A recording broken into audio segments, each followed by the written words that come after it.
قرآن میں ایمان کی نشانیاں ہیں، حدیث میں ایمان کی نشانیاں ہیں۔ ایمان جب تک متقی نہیں ہوگا میرے پیارو، اس سے میں یہ نہیں کہہ رہا ہم قرآن پڑھنا چھوڑ دیں، نہیں، مطلب کیا ہے، جیسے آسان مثال، ایک آدمی گاڑی چلانا نہیں جانتا، اس کو وہ کہہ رہے ہیں مولوی صاحب دیکھو گاڑی سیکھ لو چلانا، پھر اسٹیئرنگ وہیل پہ بیٹھنا، ورنہ بغیر گاڑی سیکھے اسٹیئرنگ وہیل پہ بیٹھے خود بھی مرے گا، دوسروں کو بھی مارے گا، گاڑی کا ستیاناش کرے گا۔ تو ساتھ میں بیٹھ، پیچھے بیٹھ جا، ذرا گاڑی چلانا سیکھ لے۔ قرآن یہی کہہ رہا ہے پہلے متقی بن لینا۔ دیکھو میرے پیارو، اسلام کا سب سے بڑا حکم کون سا ہے؟ نماز کا۔ کب فرض ہوئی بھائی نماز؟ 5 نمازیں معراج پہ 10 سال بعد۔ تو پہلے 10 سال کیا ہوتا رہا؟ حضور صلی اللہ علیہ وسلم کائنات کے سب سے بڑے ٹیچر تھے، انہوں نے 10 سال کیا کیا؟ نماز بھی ایمان بنانے کی مشق ہے کہ میرا ایمان کہاں ہے؟ میں جو اتنی باتیں کر رہا ہوں، اتنے بیانات کر رہا ہوں، میں ذرا آج ساری رات 2 نفل پڑھنے کی نیت کروں، اللہ سارا ایمان میرے آنکھوں کے سامنے لے آئیں گے۔ جس آدمی کو موبائلوں کی محبت ہے وہ اللہ اکبر کرے گا، اس کے ہر رکعت میں نیا موبائل آئے گا، ہر رکعت میں آئے گا، میں گارنٹی دیتا ہوں۔ جس آدمی کا پراپرٹی کا کام ہو، کہے گا اللہ اکبر، اور اس کے پراپرٹی آئیں گے، یا فری مونٹ میں لے لوں، ایک دبئی میں بھی خیر پراپرٹی ہے۔ جس آدمی کا جو کام، کیوں؟ یہ ایمان والے کی نشانی ہے کہ جو ایمان والا جب اللہ اکبر کرتا ہے تو اس کی دنیا باہر نکل جاتی ہے، اللہ سامنے آ جاتا ہے۔ اور جس کا زبانی کلامی یا ایمان ہے کہ جی ابھی کلمہ پڑھا، وہ مسلمان ہے ماشاءاللہ، وہ اس کی وجہ سے اللہ دنیا کو چلا رہے، وہ جب اللہ اکبر کرتا ہے تو اللہ اکبر کرتے ہی اللہ کہیں نکل جاتا ہے، دنیا ساری سامنے آ جاتی ہے۔ یہ نماز ایمان کا تھرمامیٹر ہے۔ 15 سال تک کلمہ نماز، کلمہ نماز، کلمہ نماز، 6000 آیتیں کلمہ اور نماز، اور 500 آیتیں احکامات کی ہیں، یہ حرام یہ حلال، 6000 آیتیں۔ ہم نے ان 6000 آیتوں کو دل میں اتارنے کی کتنی محنت کی میرے پیاروں، بتائیں۔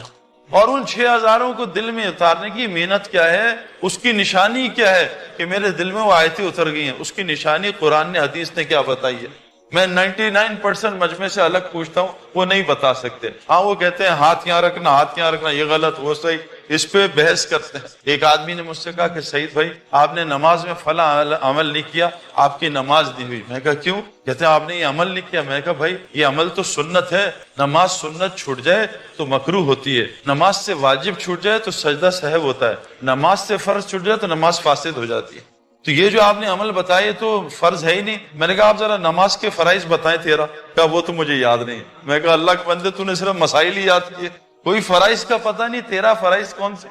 میں کہا آپ کی مسواک نظر نہیں آ رہی۔ کہا میں مسواک نہیں کی۔ میں کہا تیری بھی نماز نہیں ہوئی، مسواک تو سنت ہے کرنا۔ اللہ کے نبی نے کہا جو مسواک کے فائدے ہیں میں چاہتا تھا تم پہ فرض ہو جائے، لیکن تم پہ بوجھ کی وجہ سے میں نے اللہ اس کو فرض نہیں کرائی۔ اللہ سے میرے پیاروں، تبلیغ کا مقصد کیا؟ ہماری آنکھیں کھل جائیں دل کی۔ یہ آنکھوں سے حقیقت نظر نہیں آتی، یہ آنکھیں تو کمزور ہیں، یہ تو زمین آسمان کو ملتا دکھاتی ہیں، یہ تو دور سے ہائی وے کو گیلا دکھاتی ہیں، یہ تو عربوں کو، صحرا کو، سمندر دکھاتی ہیں دور سے، یہ تو روح نہیں دیکھ سکتی، یہ آنکھیں اللہ کو نہیں دیکھ سکتی۔ یہ دل کی آنکھیں جو نورانی کرنا موت سے پہلے ضروری ہے۔ جب دل نورانی ہو، حدیث میں آتا ہے نہ مومن دھوکہ کھاتا ہے نہ مومن دھوکہ دیتا ہے۔ کتنا دھوکہ اس وقت مسلمانوں کو ہو رہا ہے، یہ مومن ہے؟ اللہ کے نبی کی بات غلط ہو سکتی ہے بھائی؟ ہر مسلمان دوسرے مسلمان کو ٹوپی پہنا رہا ہے، کیوں؟ اس کی بھی وجہ ہے۔ 2 چیزیں ہوتی ہیں، یا ٹوپی پہننا یا ٹوپی پہنانا، تیسری چیز ہے تو مجھے بھی بتا دیں، یا یہ ٹوپی پہنے گا یا ٹوپی پہنائے گا۔ جب سے مسلمانوں نے ٹوپی پہنا چھوڑی، ٹوپی پہنانا شروع کر دیا۔ ڈرتے ہیں لوگ مسلمانوں سے کاروبار کرتے۔ میرے جتنے دوست ہیں پاکستان میں جو بڑا کام کرتے ہیں، سارا کاروبار غیر مسلم سے کرتے ہیں۔ کیوں میرے پیاروں؟ مومن نہ کبھی دھوکہ کھاتا ہے نہ کبھی دھوکہ دیتا ہے، یہ مومن کی علامت ہے، یہ اللہ کے نبی نے فرمائی ہے۔ تبلیغ کی محنت ہے انسان کے دل کی آنکھیں کھل جائیں، اس کو باطل اور حق میں تمیز نظر آنے لگے۔ آج ہم تقریر سن کے گمراہ ہو رہے ہیں، کیا تقریر کرتا ہے، کیا تقریر کرتا ہے۔ حضور صلی اللہ علیہ وسلم تو 10 منٹ سے زیادہ بات نہیں کرتے تھے۔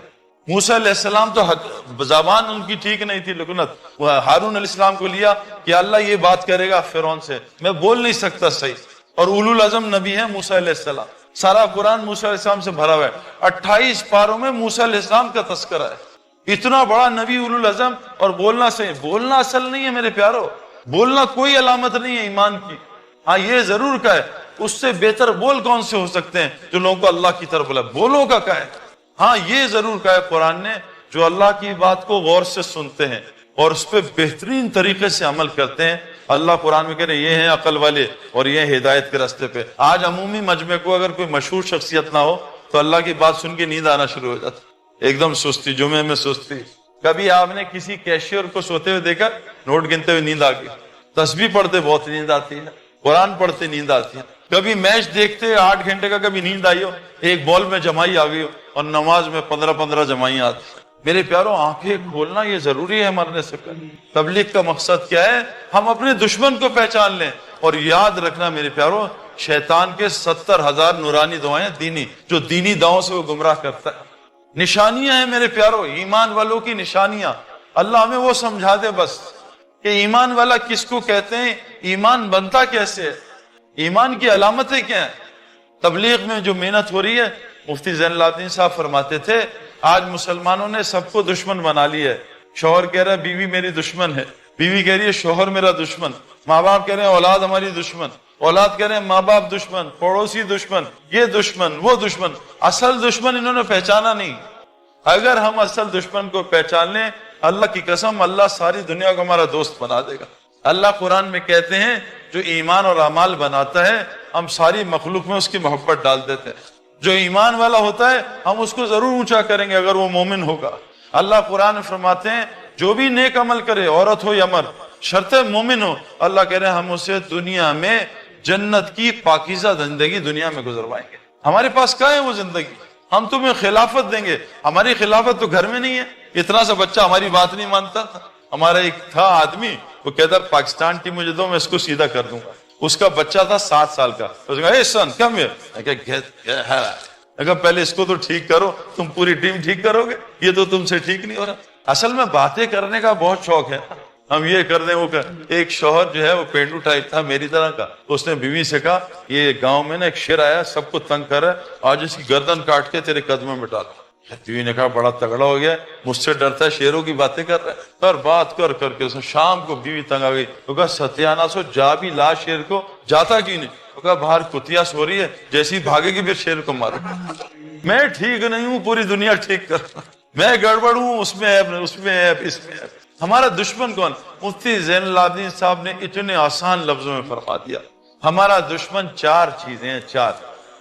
اگر ہم اس کو دشمن بنا لیں، اس کو پہچان لیں، اللہ تعالیٰ ساری دنیا کو ہمارا دوست بنا دے گا. اور میرے پیاروں، میں پریکٹیکلی یہ دیکھ چکا ہوں. میں آسٹریلیا 1988 سے 2001 تک گیا ہوں. کتنے 13-14 سال ہو گئے. ہر دوسرے سال جاتا تھا. ابھی میں اللہ کے رستے میں 2015-14 میں 4 مہینے آسٹریلیا لگا کے 1 مہینے فجی. میں آپ کو بتا نہیں سکتا ایئرپورٹ سے لے کر آسٹریلیا کے جو 3-4 مہینے ہم نے گزارے ہیں، جتنی محبت اللہ نے کرائی ہے میرے خواب میں بھی نہیں دیکھ سکتا.